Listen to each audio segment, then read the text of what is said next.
So there's a quote by the cognitive psychologist Amos Tversky. I don't know if I pronounced his name correctly, Tversky. And he said, "You waste years by not being able to waste hours." And he was talking about doing research, and he was saying that, the way to find interesting research problems or the way to encounter opportunities, you have to be open to opportunities. And they're seldom, kind of just lying there for you to pick up. They're usually, like a couple of steps in. I think there's a quote by somebody else from longer ago who said something like, people, opportunity knocks on the door, but people turn it away because it looks like work, right? And sometimes it's implied that people are just lazy, but I think that's not very fair, because I think people are typically working as hard as they can usually. I mean, so even when people are lounging around, okay, there's a class of people who just lounge around, but they wouldn't be reading or watching videos like this because they don't care, and it's fine. They can choose to not care. It's not a big deal, right? Like I think it's not very helpful to get all moralistic about how people relate to their work, which isn't to say that, again, like I posted a screenshot from one of my notes from a few years ago, and I observed that all of my friends and I have had the same conversation of some kind, and the conversation tends to follow a certain pattern, which is something like, we have to learn to love ourselves, we have to learn to be kind to ourselves, we have to learn to take care of our feelings, take care of our emotional energy, give ourselves space, give ourselves room to grow, be kind, effectively parent ourselves, right? Like, we have this child within us that does not really listen to reason, will be throwing tantrums, will be upset, and it just has to be managed. And the way to manage it is with love and kindness and affection, because if you try to discipline the shit out of that inner kid, it will likely rebel and cause problems and all of those things. I mean, whether or not, so, again, you can frame it in multiple ways, because you could say that you have to try. I'm going to skip that first. What I'm trying to say is that I'm sleepy. I'm just so sorry. I'm not entirely here, but I just wanted to make a video and upload it. You can try to discipline yourself, but discipline only really works as if you have your own buy-in, right? So it's easier to think about, and if you think about, you are a coach and you're coaching someone else, right? Like in sports, in school or whatever. Discipline and tough love and all those things, they only work if the person that you're trying to do the work with is aligned with you, and they trust you, and they believe you, that you're trying to help them, and that you have their interests at heart, and that you're both trying to get them to where they want to go. And if they don't want to go there, and they don't feel that you trust them, they don't trust you, and they don't feel that you have their interests in mind, if they think that you are doing it for your own selfish reasons, then they will resent you, they will be upset, they will not respond well to your tough love.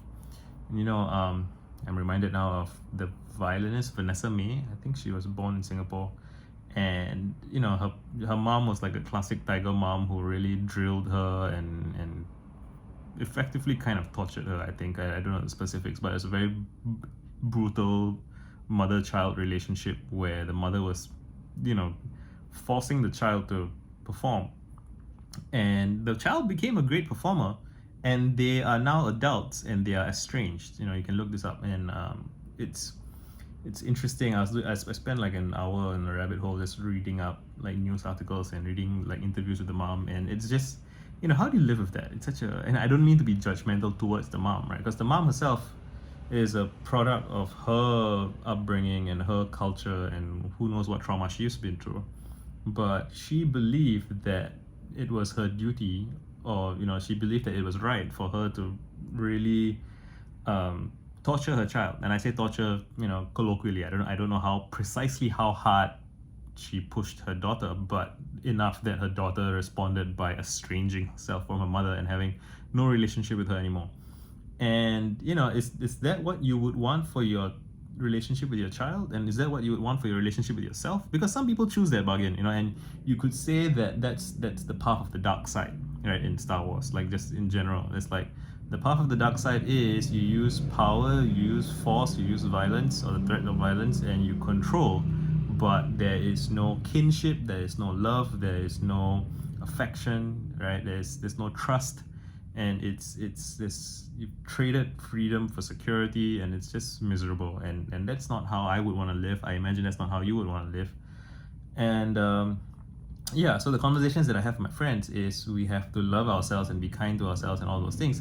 And at the same time, we have to make a living. We have to pay the bills. We have to put food on the table, and so we have to get the work done, right? So it's never as simple as how some people try to make it out to be and be like, oh, life is just free love and kind of just let it be, let it be. And maybe it is for some people, but what I have found in my experience with my conversations with dozens of friends that I feel very fond of and feel a kinship with, is that we all recognize that there's this duality, yin yang, right? Day and night, hot and cold, summer and winter, whatever. There's this quote by, I can never pronounce his name correctly, Nisargata, and he says, love tells me that I'm everything, wisdom tells me that I'm nothing, and between these two banks flows the river of my life. I found that to be very accurate in my experience, and it's kind of, it's not like the answer is exactly in the middle, right? It ebbs and flows. It depends on the context, it depends on the weather, and it depends on the seasons, and it's kind of both at the same time. It's not like you have one bank of a river and not the other. Like, the river is contained by both banks, and so there is the loving kindness aspect, and there's the you need to get shit done aspect, one way, like, somehow. And sometimes it may be, I wonder, so I sermonize a lot about the importance of non-coercion, but I did attempt to coerce myself into working hard. As a teenager, that was terrible. It really didn't work. I tried it in my early 20s, and I suffered a lot, and I made a bunch of progress, but I fell into a depression. And it's easy for me to share the lessons of that experience, but I do wonder if there are people who simply never pushed themselves at all, and so they were non-coercive from the start. Maybe their parents were kind of enlightened hippie types, and they were just always full of love and kindness, and then they just never really worked hard at anything and don't really feel like they've accomplished anything, don't really feel like they've done anything, right? And again, for some people that's fine, and if that's fine for you, that's great. But if it's not, if you feel unease, maybe you should push yourself to try something.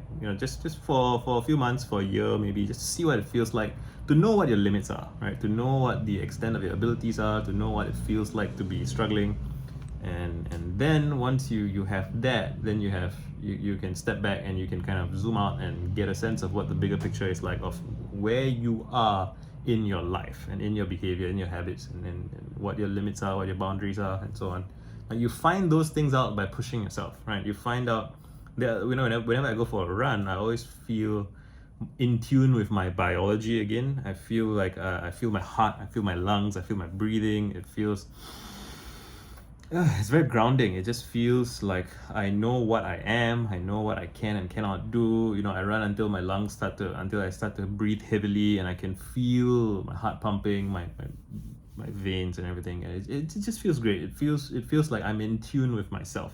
Even if I'm running to the point of I never run to the point of exhaustion, but like running till I'm tired and winded, it's you kind of gain a self-awareness of what your bottlenecks are. Like, if your legs are hurting, your feet are hurting, if your lungs seem to be giving out before your legs do, or vice versa.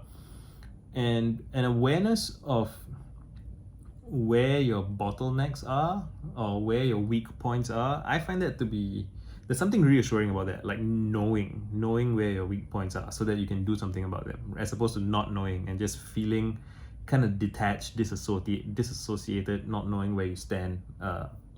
Anyway, so that was a conversation with me and my friends. We all kind of have that yin yang balancey thing, and while I said I wonder if there are people who have not experienced coercion, I think the reality of it is, from the vast majority of conversations that I've had with people, is that a lot of people push themselves very hard, and have experienced being pushed very hard by family, by peer pressure, by society, right? By the messaging you get in marketing, advertising, and just the sense that you're supposed to do more, be more, find your passion, achieve your goals, dreams, hustle and grind. Like, there's all that stuff going on. Other people are more successful than you. Other people are hustling harder than you. Other people have their startups have been so acquired for lots of money. They've gotten a publishing deal for their books. They got more subscribers than you, more followers than you. Like, it's just, it's relentless, right? And you just feel like, why am I less? Like, shouldn't I be more? And then what should I do? I should push myself. And the kind of tragic irony is, it seems to me, I think this is accurate. I think that when you push yourself too hard and your nose is against the grinder, you then struggle to see opportunities. And brings us back to the Tversky quote, right? Which is that you have to be able to waste hours of your life, time to time, for no reason, for fun, right? Just to see what happens, to save yourself years of effort. And Richard Feynman has this great quote about how he was feeling kind of dejected and bored and frustrated with physics because he was trying very hard to achieve something. Like, he was in a zone where he kind of lost touch with his playful side, and he was just trying to solve some problem and he couldn't solve it, and he wasn't interested in it. And then he said he was at a cafeteria, right, and he saw someone spinning their tray, and he noticed that when the tray is spinning, I believe he noticed that the outside seemed to be moving faster than the inside, something like that. And he was curious about that observation, and he decided to put his physics knowledge to the test and wrote the equations and modeled it and figured it out. And then he was very excited about it and just kind of kept just chasing down the implications of that. And he shared it with his colleagues, and they were like, oh, what's the point of that? And Feynman was like, oh, there's no point at all. I just thought it was interesting. And he kept fiddling around with it, and eventually that's what he got the Nobel Prize for. Like, he found some fundamental physics knowledge that now presumably benefits the entire world, right? He advanced the state of physics. But the thing is, he wasn't trying to win the Nobel Prize. He was trying to indulge his curiosity and have fun and piddle with plates, right? Spinning plates. And similarly, a lot of people would like to start a company like Apple, which is $1 trillion company now. 2 trillion, is it? It just makes a fuck ton of money. And the thing is, Steve Jobs and Steve Wozniak, they were pranksters. They were goofing off, and they were like freaking phones, PHREKK. They were like, it was basically hacking. It's a criminal activity, actually, and God bless white men, right? They were doing crime, spoofing phone. Like, there was something they could do. You can look this up. Search Steve Jobs blue boxes, right? The blue boxes were a device they made that spoofed the sound that allowed them to make free phone calls, and they manipulated billions of dollars of telephone infrastructure worldwide to make long distance calls for free by pretending to be something else.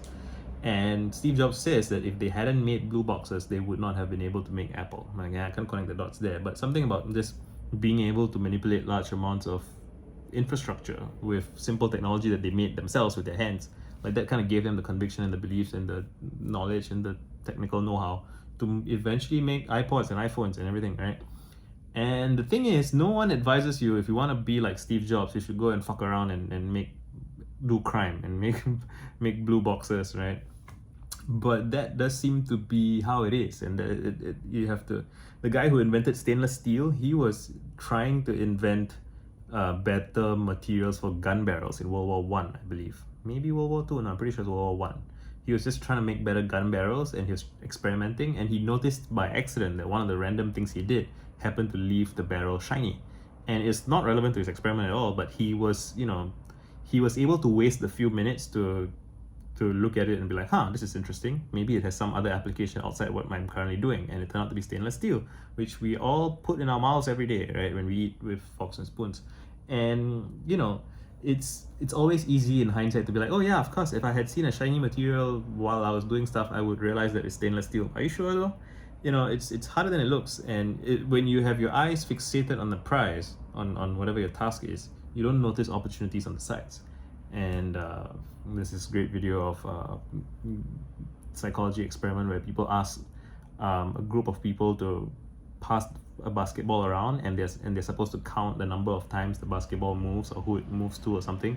And so while the people are looking at that, they get two guys, or they get one guy, I can't remember, a guy in a gorilla suit to kind of walk around, and like people don't notice the gorilla suit because they're fixated on the ball, right? Which is again one of the things about human attention. So we have to be able to waste hours in order to save yourself years, right? And it shouldn't really be, I think I want to go back to what Feynman says, which is that the point is to enjoy the piddling, right? It shouldn't be this utilitarian thing where like, oh, I'm going to waste this time now because it's going to give me these results later on. A thing that I've noticed in myself is that I have been fascinated by Aladdin, the Disney cartoon and the movie, and just the whole story, like the backdrop specifically. I'm fascinated by the city of Agrabah and the Sultan and the Vizier and the legislation and the laws, and like how do they decide what the laws are? What's the history of legislation in Agrabah? What's their constitution like? How do they decide how to change the laws? And obviously they probably wouldn't have thought those things through, but I'm curious to try and understand it. And it's a curiosity that stuck with me for years. What's the point of this curiosity? There's no point. I find it evocative and interesting and funny, and I would like to explore it.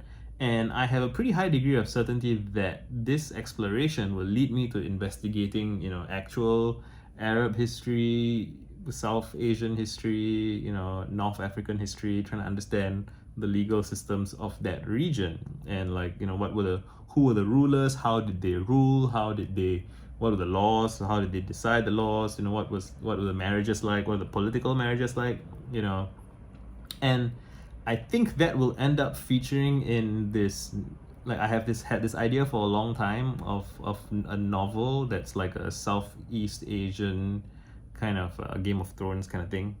And I think I might write some fan fiction about Aladdin and Agrabah, and so not Aladdin himself, but like, let's say Aladdin's children or Jasmine's children, or just the Sultan. Like, I'm just curious to play in that space, and having a space that you're interested in playing in, I think is something that is a rich reward from life, and I don't know why I have this compulsion, but I have it, and it's great to have it. And it's when I witness myself enjoying that, I enjoy life, even though it doesn't make me any money.